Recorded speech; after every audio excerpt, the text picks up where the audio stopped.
আজ 10ই জুন বুধবার। দেখে নিন আজকের বাছাই করা সব গুরুত্বপূর্ণ খবর। শুরুতেই হেডলাইন্স। দিদি যতদিন বেঁচে পাশে আছে। শুভেন্দুর ডাকা প্রশাসনিক বৈঠক থেকে বেরিয়ে জানিয়েছেন দেব।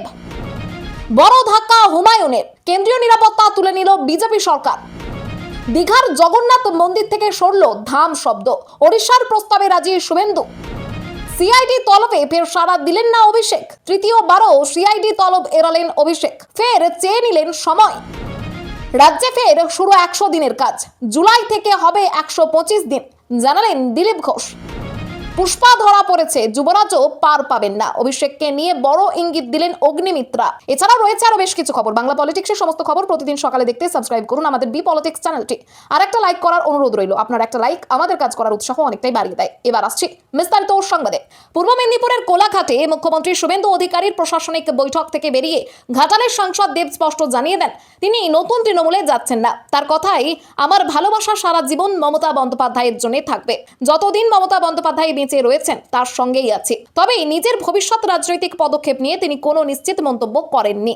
দেব জানান, দিল্লিতে বিজেপি মন্ত্রীর সঙ্গে বৈঠক এবং রাজ্যের প্রশাসনিক বৈঠকে যোগ দিয়েছিলাম ঘাটালের মানুষের স্বার্থ ও উন্নয়নের দাবিতে। বৈঠকে ঘাটাল মাস্টার প্ল্যান নিয়ে বিস্তারিত আলোচনা হয়েছে বলেও তিনি জানান। তার বিশ্বাস, মমতা বন্দ্যোপাধ্যায়ের হাত ধরে শুরু হওয়া এই প্রকল্প শুভেন্দু অধিকারীর নেতৃত্বে সফলভাবে সম্পূর্ণ হবে।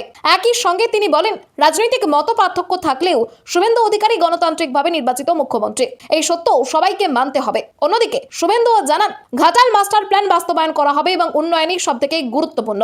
উল্লেখ্য, তৃণমূলের 20 জন বিদ্রোহী সাংসদের তালিকায় দেবের নাম থাকলেও তিনি স্পষ্ট করেছেন যে তিনি মমতার সঙ্গেই রয়েছেন। দেবের কি তৃণমূলে থাকা উচিত নাকি বিজেপিতে যাওয়া উচিত? আপনাদের কি মতামত কমেন্টে জানান। বড় ধাক্কা হুমায়ুনের। কেন্দ্রীয় নিরাপত্তা তুলে নিল বিজেপি সরকার।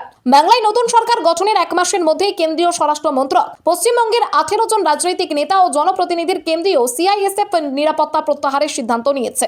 এই তালিকায় সবথেকে উল্লেখযোগ্য নাম হুমায়ুন কবির। তার জন্য বরাদ্দ Y+ ক্যাটাগরি নিরাপত্তা সম্পূর্ণভাবে তুলে নেওয়া হয়েছে। তৃণমূল থেকে বহিষ্কারের পর নিরাপত্তার দাবিতে তিনি কলকাতা হাইকোর্টে গিয়েছিলেন এবং পরে কেন্দ্রীয় নিরাপত্তা পেয়েছিলেন।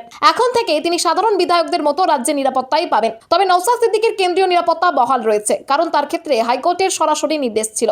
এছাড়া বিধায়ক কানাই চন্দ্র মণ্ডলের X ক্যাটাগরি নিরাপত্তা এবং গ্রেটার কোচবিহার পিপলস অ্যাসোসিয়েশনের সাধারণ সম্পাদক বংশীবদন বর্মনের Y ক্যাটাগরি নিরাপত্তাও প্রত্যাহার করা হয়েছে। তালিকায় নন্দীগ্রাম, কোচবিহার, আলিপুরদুয়ার সহ বিভিন্ন জেলার বিজেপি নেতা এবং কয়েকজন প্রাক্তন প্রার্থীও রয়েছেন। কেন্দ্রীয় স্বরাষ্ট্র মন্ত্রকের নির্দেশ কার্যকর করতে সিআইএসএফ ইতিমধ্যেই সংশ্লিষ্ট আধিকারিকদের নির্দেশ দিয়েছে। ভোটের পর একযোগে এত সংখ্যক নিরাপত্তা প্রত্যাহারের সিদ্ধান্তকে ঘিরে রাজ্যের রাজনৈতিক মহলে জোর চর্চা এবং জল্পনা শুরু হয়েছে। দীঘার জগন্নাথ মন্দির থেকে সরল ধাম শব্দ। ওড়িশার প্রস্তাবে রাজি শুভেন্দু। দীঘার জগন্নাথ মন্দিরকে আর ধাম বলা হবে না। ওড়িশার মুখ্যমন্ত্রী মোহন চরণ মাঝির প্রস্তাব মেনে এই সিদ্ধান্ত ঘোষণা করেছেন শুভেন্দু অধিকারী। পুরীর বিজেপি সাংসদ সম্মিত পাত্র ওড়িশার মুখ্যমন্ত্রীর চিঠি নিয়ে এসে জানান, সনাতন পরম্পরা অনুযায়ী ধাম শব্দের বিশেষ তাৎপর্য রয়েছে এবং দীঘার মন্দিরের ক্ষেত্রে এই নাম নিয়ে দীর্ঘদিন বিতর্ক চলছিল। মন্ত্রিসভার সঙ্গে আলোচনা করে রাজ্য সরকার সিদ্ধান্ত নিয়েছে যে পুরো কমপ্লেক্সের নাম হবে শ্রী শ্রী জগন্নাথ সাংস্কৃতিক কেন্দ্র এবং মন্দিরটি শ্রী জগন্নাথ দেব মন্দির নামে পরিচিত হবে। শুভেন্দু জানান, মন্দিরে ভারতীয় শাস্ত্র এবং সংস্কৃতি মেনে পুজো পাঠ হবে এবং ট্রাস্ট কমিটির বিষয়েও শীঘ্রই জানানো হবে। দীঘার জগন্নাথ মন্দিরের ট্রাস্টি এবং প্রধান পুরোহিত রাধা রমন দাস এই সিদ্ধান্তকে স্বাগত জানিয়েছেন। সম্মিত পাত্র বলেন, মন্দির নির্মাণকে তারা সমর্থন করলেও ধাম শব্দ ব্যবহারে বহু উড়িয়া এবং জগন্নাথ ভক্তের আপত্তি ছিল। দীর্ঘদিনের বিতর্কের পর অবশেষে দীঘার জগন্নাথ মন্দিরের নাম থেকে ধাম শব্দটি সরিয়ে দেওয়া হলো। আরজি করে কি হয়েছিল? সিবিআইকে সত্যি বলুন।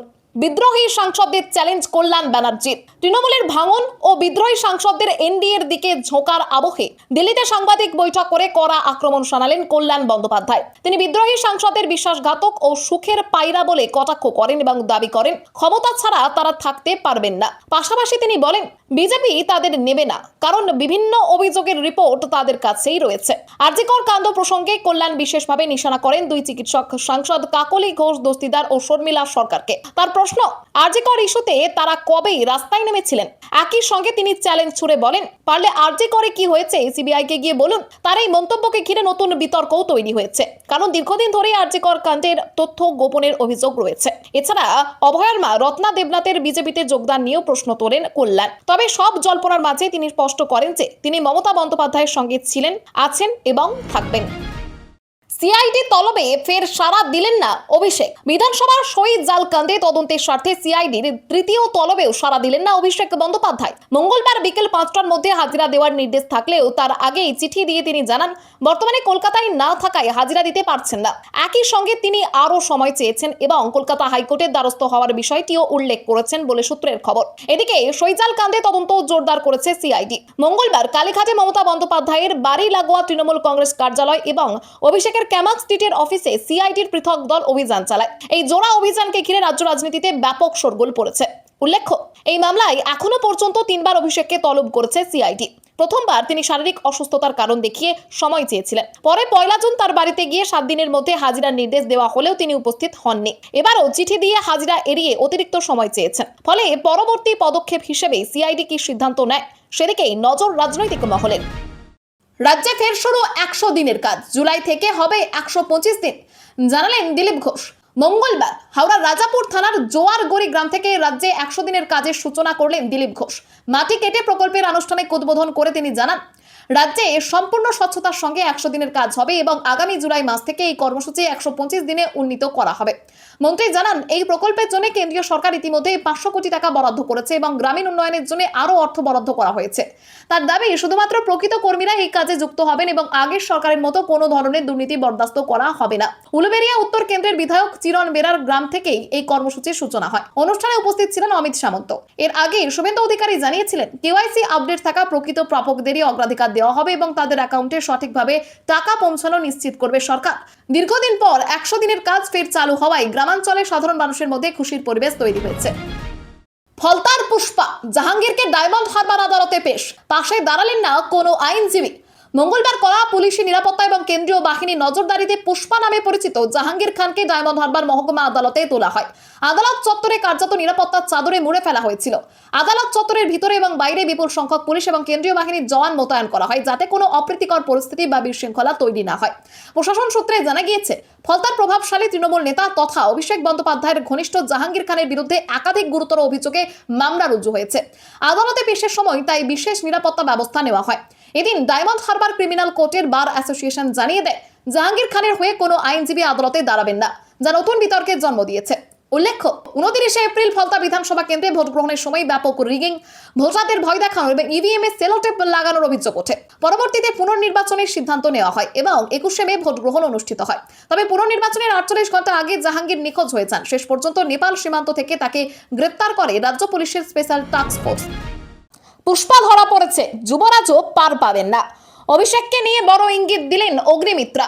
বিধায়কদের সই জালিয়াতি মামলাকে ঘিরে রাজ্য রাজনীতিতে উত্তেজনা বাড়ছে। এই মামলায় একাধিকবার তলব করা হলেও এখনো সিআইডির সামনে হাজির হননি অভিষেক বন্দ্যোপাধ্যায়।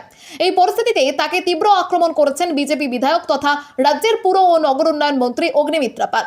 সাংবাদিকদের মুখোমুখি হয়ে অগ্নিমিত্রা বলেন তদন্ত থেকে দূরে সরে থাকার পরিবর্তে অভিষেকের উচিত সিআইডির প্রশ্নের জবাব দেওয়া। তার মন্তব্য, এত বাঘের বাচ্চা হলে কেন পালিয়ে বেড়াচ্ছেন? সই জালিয়াতির অভিযোগ প্রসঙ্গে তৃণমূলকে নিশানা করে তিনি দাবি করেন 15 বছরে বাংলার মানুষ নানা ধরনের দুর্নীতি দেখেছেন, তবে বিধায়কদের সই জাল করার ঘটনা নতুন। অগ্নিমিত্রার অভিযোগ মামলার বেশ কিছু গুরুত্বপূর্ণ প্রশ্নের উত্তর এখনো মেলেনি বলেই সিআইডি অভিষেককে তলব করেছে। তিনি আরো কটাক্ষ করে বলেন পুষ্পার মতো পালিয়ে বেড়ালেও পার পাওয়া যাবে না।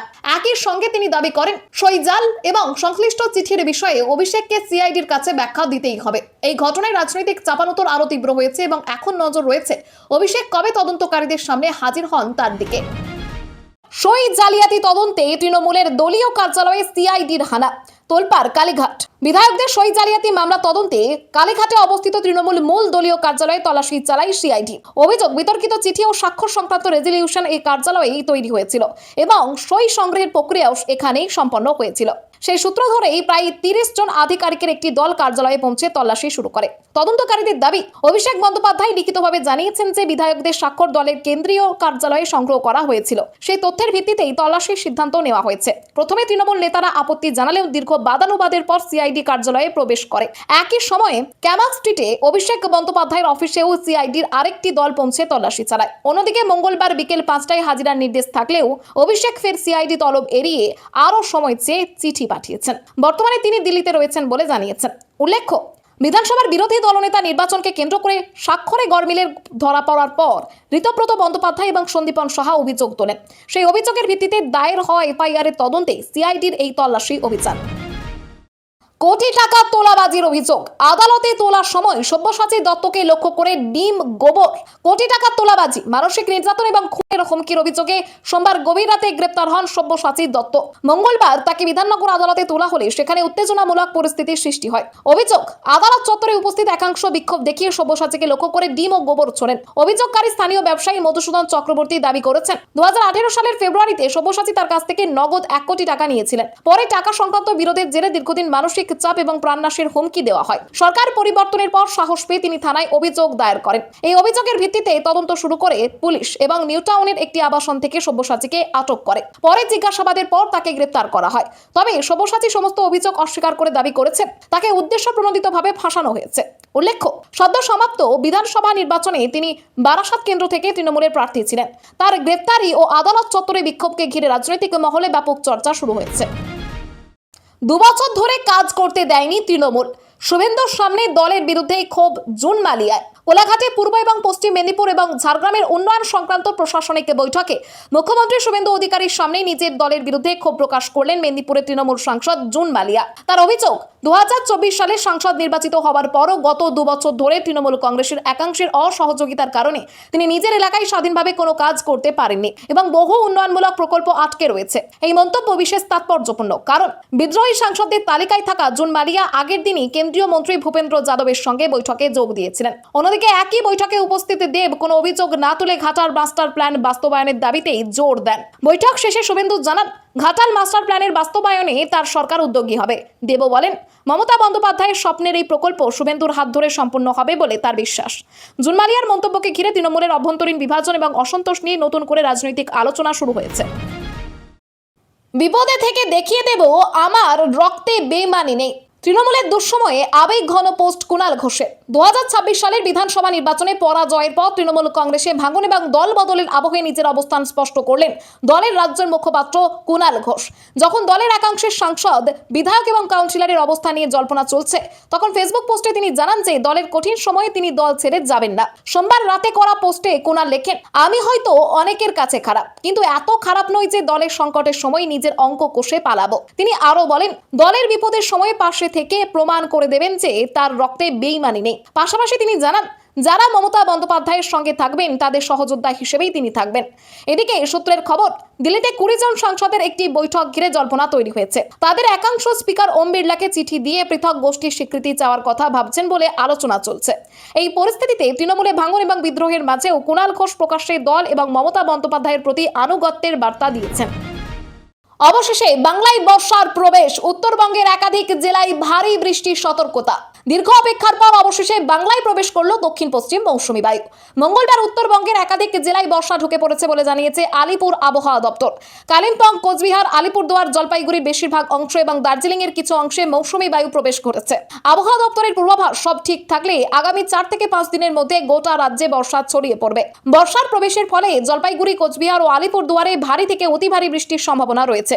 এই জেলাগুলিতে কমলা সতর্কতা জারি হয়েছে এবং 7 থেকে 20 সেন্টিমিটার পর্যন্ত বৃষ্টিপাত হতে পারে। দার্জিলিং ও কালিম্পং এর ভারী বৃষ্টির সম্ভাবনা রয়েছে। পাশাপাশি 40 থেকে 50 কিলোমিটার গতিবেগে ঝড়ও বইতে পারে। দক্ষিণবঙ্গেও আবহাওয়ার পরিবর্তনের ইঙ্গিত মিলেছে। বুধবার পূর্ব ও পশ্চিম বর্ধমান, বীরভূম, মুর্শিদাবাদ, নদিয়া, উত্তর 24 পরগনা ও হুগলিতে বৃষ্টি এবং ঝড়ের সম্ভাবনা রয়েছে। তবে ঝাড়গ্রাম, পশ্চিম মেদিনীপুর, বাঁকুড়া ও পশ্চিম বর্ধমানে অস্বস্তিকর গরমের জন্য হলুদ সতর্কতা জারি করা হয়েছে। উত্তরবঙ্গে নির্ধারিত সময়েই বর্ষার আগমন ঘটেছে বলে জানিয়েছে আবহাওয়া দপ্তর। রান্নার গ্যাসের দাম আরো বাড়তে পারে, ইঙ্গিত কেন্দ্রের। রান্নার গ্যাসের মূল্যবৃদ্ধি নিয়ে সাধারণ মানুষের উদ্বেগের মধ্যেই আরো দাম বাড়ার ইঙ্গিত দিল কেন্দ্র। সম্প্রতি 14.2 কেজির এলপিজি সিলিন্ডারের দাম 29 টাকা বেড়ে যাওয়ার পর কেন্দ্রীয় মন্ত্রী প্রহ্লাদ যোশী জানিয়েছেন, বর্তমানে আন্তর্জাতিক পরিস্থিতির কারণে ভবিষ্যতেও গ্যাসের দাম বৃদ্ধি পেতে পারে। মন্ত্রী জানান, বিশ্বজুড়ে চলমান সংকটের ফলে পণ্য পরিবহন এবং ট্রান্সশিপমেন্ট ব্যাহত হচ্ছে। একই সঙ্গে সীমিত উৎস থেকে এলপিজি সরবরাহ হওয়ায় আন্তর্জাতিক বাজারে গ্যাসের মূল্য বেড়েছে। এছাড়া পরিবহনে 40 থেকে 45 দিন সময় লাগায় যাতায়াত এবং বীমা খরচও অনেক বেড়ে গিয়েছে। রবিবার গ্যাসের দাম বৃদ্ধির পর দিল্লিতে 14.2 কেজির একটি সিলিন্ডারের দাম 942 টাকায় পৌঁছেছে। এর আগে বাণিজ্যিক গ্যাসের দামও একাধিকবার বৃদ্ধি পেয়েছে, যার প্রভাব পড়েছে ব্যবসায়ী এবং খাদ্য ব্যবসার সঙ্গে যুক্তদের ওপর। মূল্যবৃদ্ধির প্রসঙ্গে প্রহ্লাদ যোশী বলেন, সরকারও এই পরিস্থিতিতে দুঃখিত এবং অনুতপ্ত। তবে তার দাবি, বর্তমান বৈশ্বিক সংকটের কারণে গ্যাসের দাম বাড়ানো ছাড়া সরকারের সামনে অন্য কোনো উপায় ছিল না। আন্তর্জাতিক পরিস্থিতির উন্নতি না হলে ভবিষ্যতেও জ্বালানি এবং রান্নার গ্যাসের উচ্চ মূল্য বজায় থাকতে পারে। খবর আজকের মতো এখানেই শেষ। আবার আসছি আগামীকাল সকালে। পরবর্তী খবরের জন্য সাবস্ক্রাইব করুন আমাদের